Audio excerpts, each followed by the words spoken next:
میرے آقا نے اخوت بیان فرمائی، مساوات کو بیان فرمایا، حسن سلوک کو بیان کیا،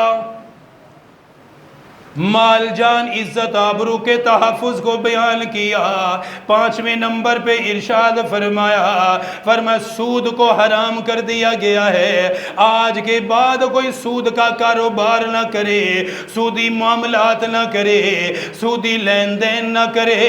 اتنے بڑے خطبے میں بات فرمائی کیونکہ 1.25 لاکھ سے بڑی جماعت ہے، صحابہ اکرام کی جماعت ہے، اس لیے آپ نے ان چیزوں کو بیان کیا۔